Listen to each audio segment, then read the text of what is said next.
Hello and welcome to Formula Food, where this week for the Portuguese Grand Prix, yeah, that's a new one for at least this side of 1950 something at least. Yeah, the Portuguese Grand Prix, we're racing at Portimao, not this weekend because it's actually the 22nd of September at the moment. I'm cooking this dish in advance, being prepared, being ready. Obviously the Portuguese Grand Prix is, I can't read my notes from here, they're in the other room. Anyway, yes, Portuguese Grand Prix, we're going to cook Portuguese dish, and we're cooking feijoada. Correct me in the description or the comments below if you're Portuguese and know how I'm supposed to pronounce that. But feijoada, it's a Portuguese black bean stew, which of course means we need some black beans. I have some over here on our ingredients table. Look at these. These are black beans in water. They have been pre-soaked, so these are ready to go in when we get to that stage. But one thing that makes feijoada really interesting is it's quite a nicely spiced dish. We're going to be prepping some chilies, which are over here. We've got some lovely fresh chilies in a bowl. Look at this, just some sort of mild chilies really, and they're going to be giving us quite a nice kick in our dish. And one of the other important things in this dish is chorizo. We're going to be putting a lovely amount of chorizo in our dish. Again, I've just bought some diced chorizo. Made in Spain, selected cuts of pork spiced and cured with smoked paprika and garlic. They'll be going to our dish, adding to that beautiful peppery flavour. And yeah, that's what we're doing. It's feijoada, it's a black bean stew, it's for the Portuguese Grand Prix, and this is Formula Food.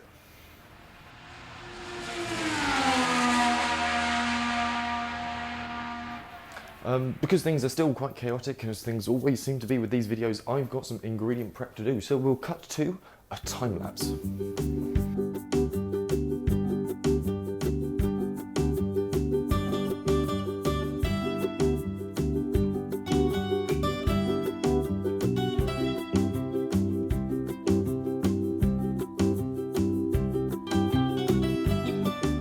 Okay, so we've done a bit more, I've done our ingredient prep now, everything's pretty much ready. The first step of the instructions is we need to fry off some bacon. So as you've seen, we've chopped up just some rashers of bacon. We're gonna try and render out the fat in the bacon, just fry it off in our pan. We've got a little bit of oil in the bottom of the pan.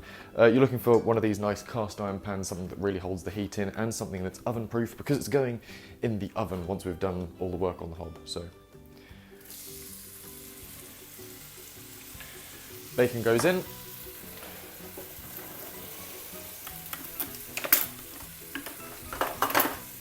And all we're looking to do is just brown this off, let it release its juices, and then we'll take it back, put it into its bowl, and we'll brown off the next meat. And what you're going to do is basically do the meat and the vegetables all in stages, building up the flavour actually in the pan itself and in the oil, before putting everything in, and then putting it in the oven. That seems to be the process.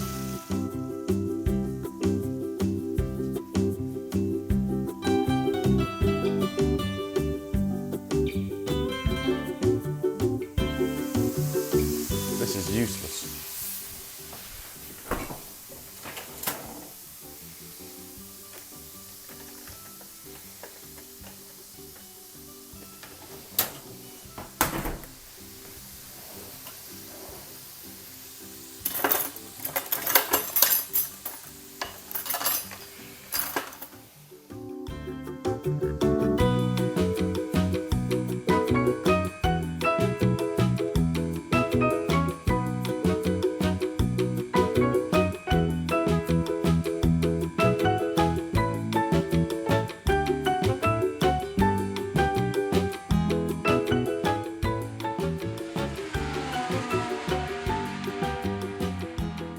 Alrighty, we're at a stage where we've browned off pretty much all of our meat. We've got the pork belly, shoulder cubed, and the bacon all in here. We've got the chorizo browned off. We've got the pork ribs all browned off, nicely seasoned.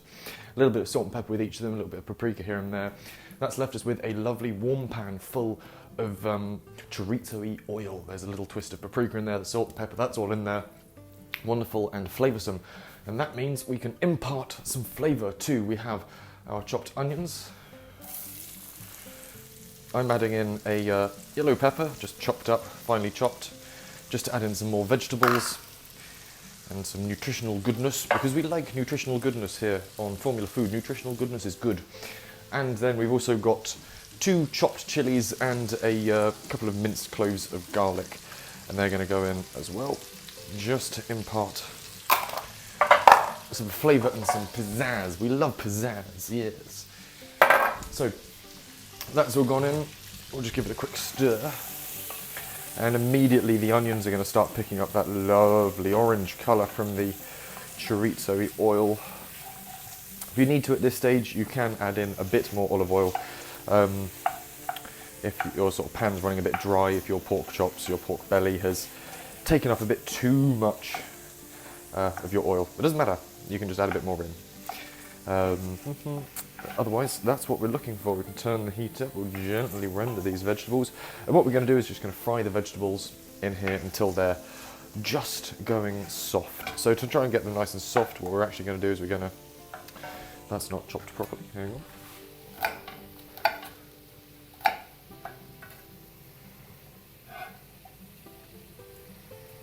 Come on, there we go. My chopping obviously isn't very good, I'm finding big chunks of onion. There we go.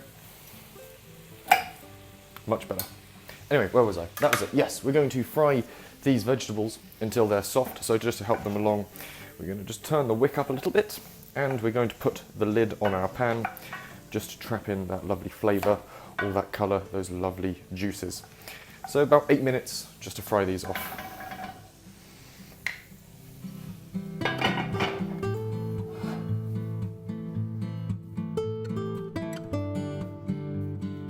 Okay, so the stage we're at now, we're reintroducing the meat back into the pan. You can potentially hear it sizzling away quite nicely in my microphone.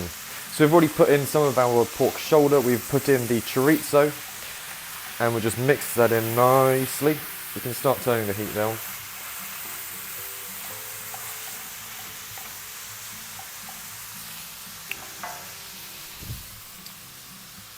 Add back in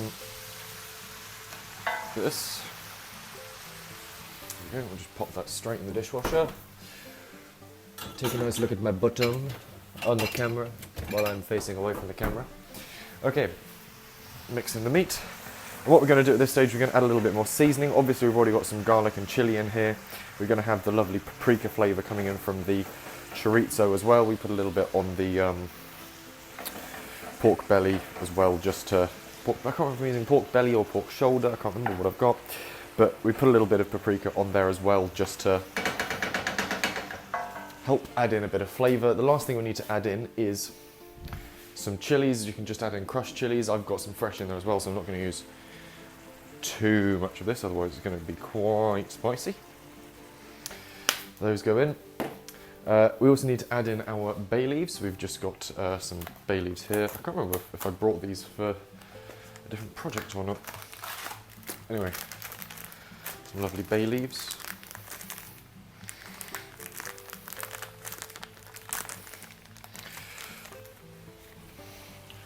Just add 3 of those. And lastly, the thing that makes feijoada or feijoada, black bean stew is of course our black beans. We need to add in the beans, trying to get that focus, there we go, beans. So these are pre-soaked beans, so we don't need to worry about soaking them. Obviously make sure the beans you've got, whether they're pre-soaked or if you need to soak them overnight beforehand. We're going to crack open the can, ping, drain them out.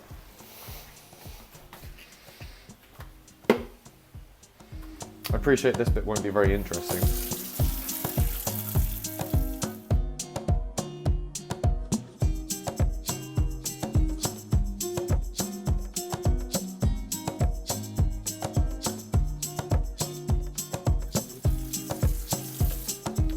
So we've drained and rinsed the beans, we can just dump them straight in. Lovely, lovely. And again, we'll mix those into the pan.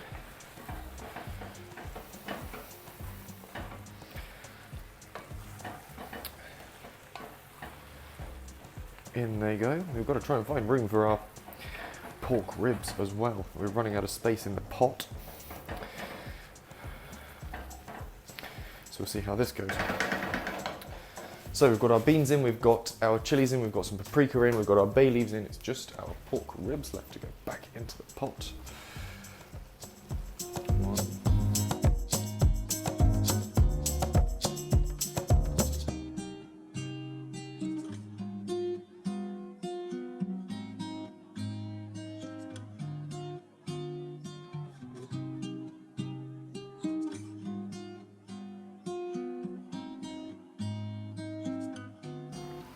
There we go.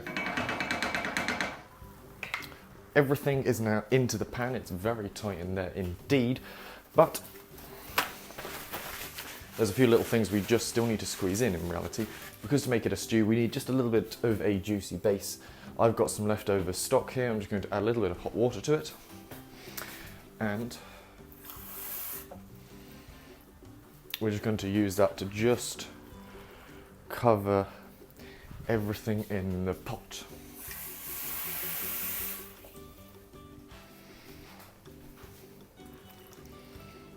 You can see it coming up the side. One more bowl full. There we go. So we've got lovely orange sort of stew colour bubbling up the sides. We've managed to squeeze all of our pork into the pan. So we're going to take our lid, pop the lid on. And now at this point things get rather optional. You can, if you want, cook this all the way on the hob. It'll take about 2 hours or so on the hob. Or you can stick it in an oven. I've been preheating this one. It's up to about 160 degrees at the moment, fan assisted.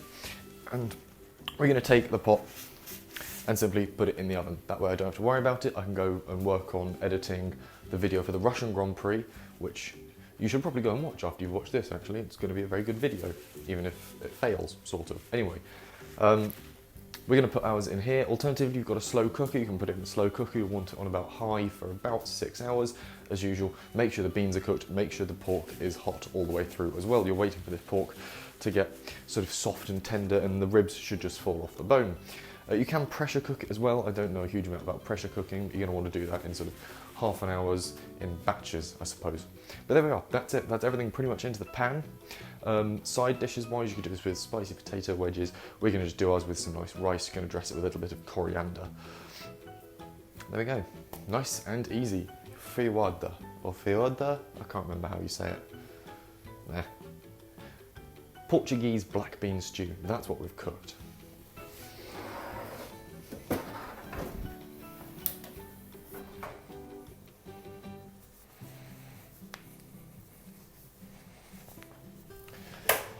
Now, into the oven with you.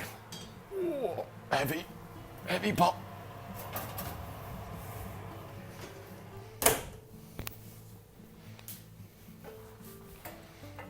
Back in a few hours, I suppose.